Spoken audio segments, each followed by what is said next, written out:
Devemos manter viva a memória dos nossos pioneiros. Eles lutaram para mudar a história e a realidade que eles encontraram. Eles tinham um sonho e fizeram muito para realizar este sonho. Eles não podem ser esquecidos.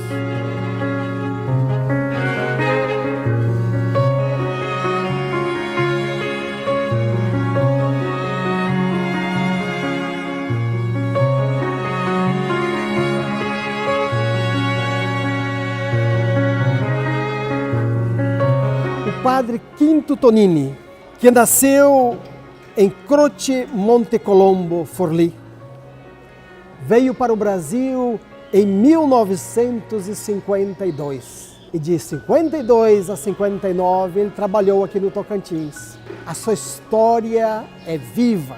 A sua memória está presente nas obras da congregação aqui neste norte do Brasil, que antes era o norte goiano.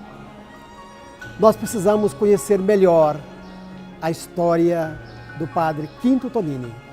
Conheci o padre Quinto Tonini lá no Rio, quando eu estudava filosofia, e apoiava ele para recolher remédios, roupas usadas, para trazer para as missões de Goiás. Tonini não era um chefe de gabinete. Para provar isso, ele estava em Tocantinópolis, mas dirigia outras paróquias. E ele estava sempre presente, apoiando os colegas, orientando e, sobretudo, transmitindo entusiasmo. Ele está sempre satisfeito com tudo. Que a gente morava na roça, então, na época dos festejos, então o pessoal do sertão vinha todo para a cidade. E depois ele passou lá em casa, na casa dos meus pais, em Desobriga. Então a gente ficou conhecendo mais. Em 59 ele foi nomeado Monsenhor. E ele também, como Monsenhor, ele também era muito simples. Não fazia questão da posição, do cargo. Claro, às vezes estava prelazia. E também continuava fazendo Desobriga, mesmo como Monsenhor. Ele falava assim, eu me lembro até hoje, antes de ser Monsenhor, eu sou um indivíduo humano, então eu tenho que ajudar as pessoas que precisam, principalmente os mais necessitados. Ele era formado em enfermagem pela Cruz Vermelha e tinha, além disso, amplos conhecimentos de medicina, e ele era, vamos dizer assim, admirado não só, mas quase endeusado na região pelos conhecimentos, pelos muitos casos que ele resolveu, mas ele era um só. Aí ele quis transmitir para a população e aquilo que ele sabia, e ele montou então aquelas enfermeiras que eram as samaritanas socorristas, e através dessas jovens e desses jovens, que eram ambos os sexos, ele os preparou para, vamos dizer, multiplicá-lo, para fazer com que a ação dele fosse mais espalhada pela região do Tocantins. Havia uma necessidade muito grande de socorro, porque não cortava um pé, cortava um trem, não tinha ninguém que soubesse fazer nada. Então ele que fazia tudo. Essas samaritanas, elas eram uma espécie de enfermeira, né? Naquela época era enfermeira. Algo assim, hoje deveria ser o quê? Uma técnica de enfermagem. Então elas faziam tudo, elas faziam até parto. Minha mãe contava que elas faziam parto. Ele tinha muito conhecimento na saúde, viu? Como naquele tempo não tinha médico, não tinha nada, não tinha transporte, não tinha comunicação, não tinha nada aqui em Araguaína, inclusive a igreja era de palha naquela época, então a sala que ele fez, aquela sala de atendimento que ele fez, era bancos de madeira fabricados por eles mesmos, né, que era a tábua, né, aquelas pessoas que chegavam doentes, ele fazia aquele atendimento porque ele tinha também o medicamento. Tinha muito medicamento que vinha da Itália naquela época. E ele fazia o atendimento e como o pessoal não tinha como comprar aquele remédio, ele sempre tinha aquele remédio de remediar, né, dar ali para aquela pessoa. E a gente estava lá aprendendo, aprender aqueles primeiros socorros. Fazer uma injeção, um curativo.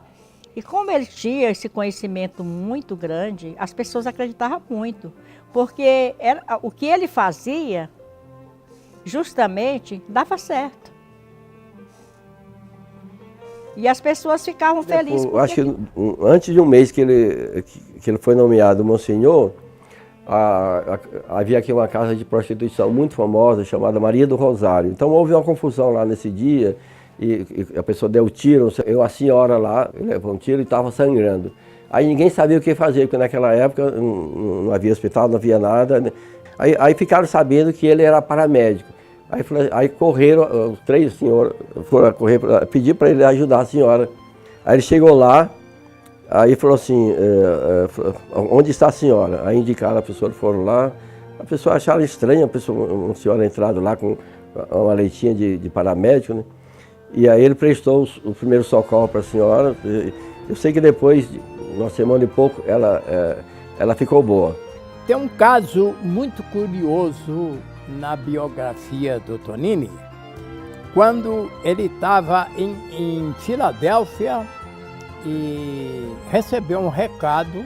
Naquele tempo não tinha correio, não tinha telefone, então alguém levou um recado de um colega que estava passando mal e pedia a presença dele.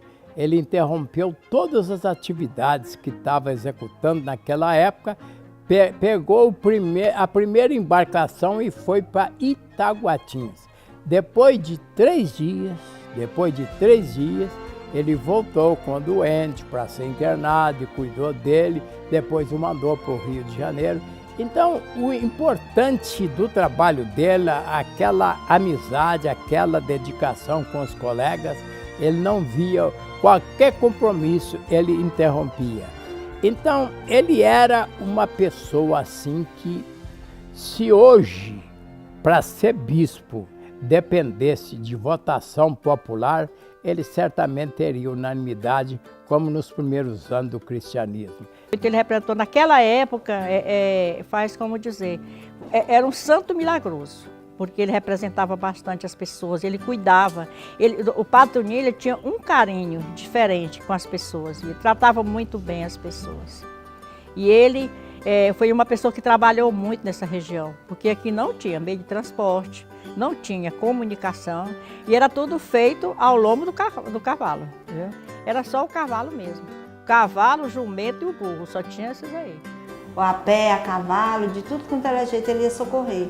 Então eu acho que além dessa necessidade que ele tinha, né, de ajudar as pessoas, ele era um ser humano também muito, como vamos dizer, de coração muito grande, né? Tinha uma alma muito grande, um espírito muito elevado, né, para esse lado de caridade. Ninguém melhor do que o superior dele, o superior provincial, para falar a respeito dele. Era então o padre Julio Cuesta, que era provincial na época.